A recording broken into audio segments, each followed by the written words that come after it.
All right, moving on. Now, this kind of situation that we're looking at, all right, it's the second video here. When you have radicals on both sides with other terms involved, right, this is presenting us with something that looks like, well, what the heck are we going to do? But we have the technique to take care of it, and we know how to take care of it from working with polynomials, right?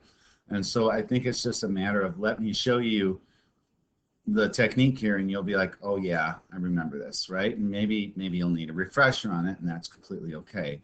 But we're going to do what we've always done, right?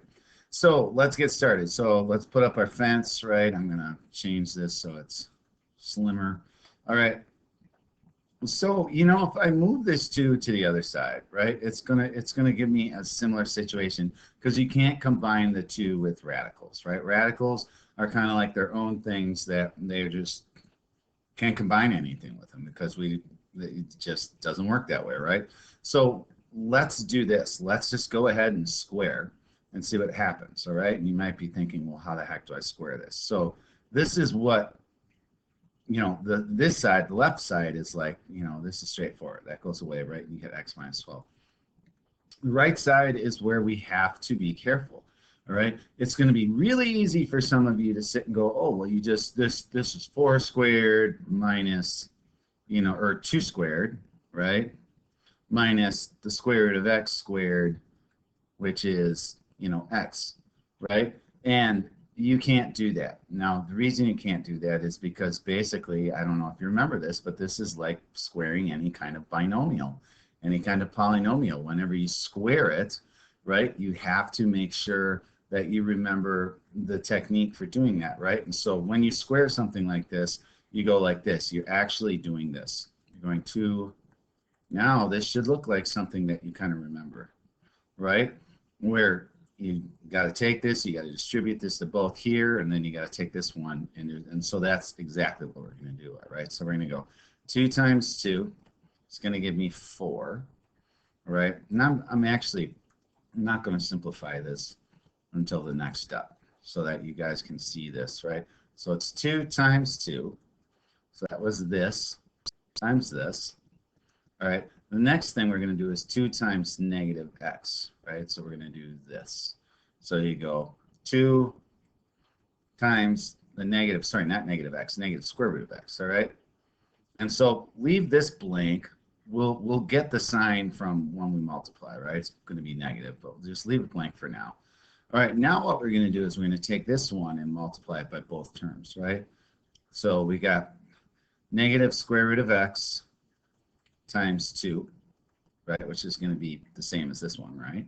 And then negative square root of x times the negative square root of x. So whenever you multiply 2 things that are exactly the same as each other with radicals, you get the thing under the radical because that is the same thing as going, you know, negative square root of x squared, right?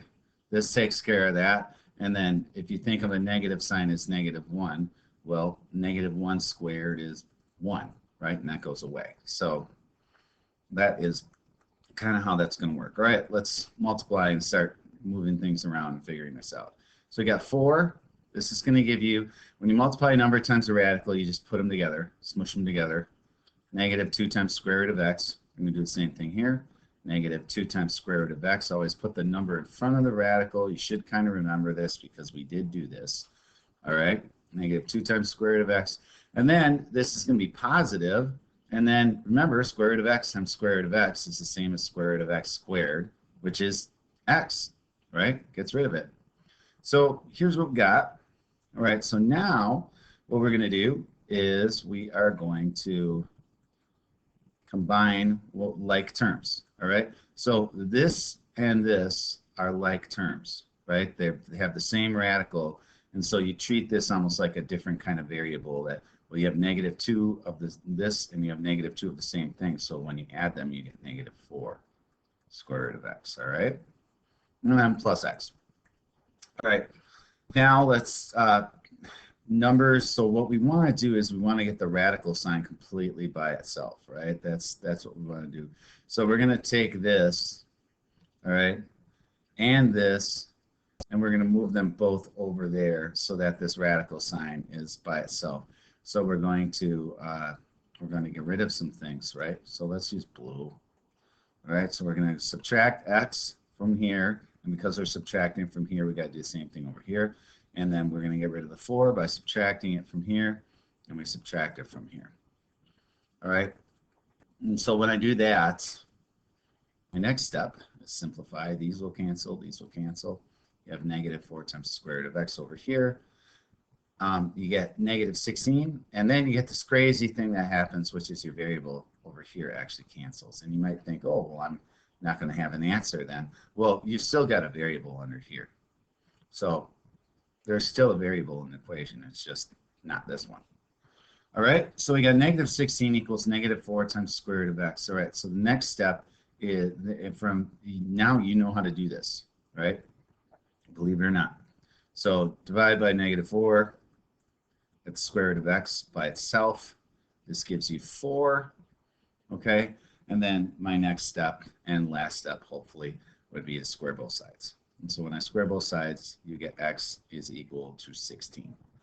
All right, so that's a lot, but like I said, it's all stuff that is actually in your skill set. So if you just, it's just a matter of recalling it and remembering how to do it. Okay, so let's do our check step, right? So this will be our check steps. All right, so you got square root of 16 minus 12. Is this equal to 2 minus the square root of 16? All right, well, you get 16 minus 12, right, is square root of 4, right? And then you have 2 minus, and this would be 4 over here, right? So we get 2 is equal, because square root of 4 is 2, is equal to 2 minus 4, which obviously it's not, because you get 2 equals negative 2. So this thing is not true, all right? So this is false, and because it's false, we have an extraneous solution, and because there is an extraneous solution, we would say that in the land of normal world solutions, this one has no solution. But this is how you solve it, right? This is how you go about solving it. You got to kind of remember how this works. So we'll do one more to practice and to make sure that we're kind of on the same track with this, okay? So we'll see you in the next video.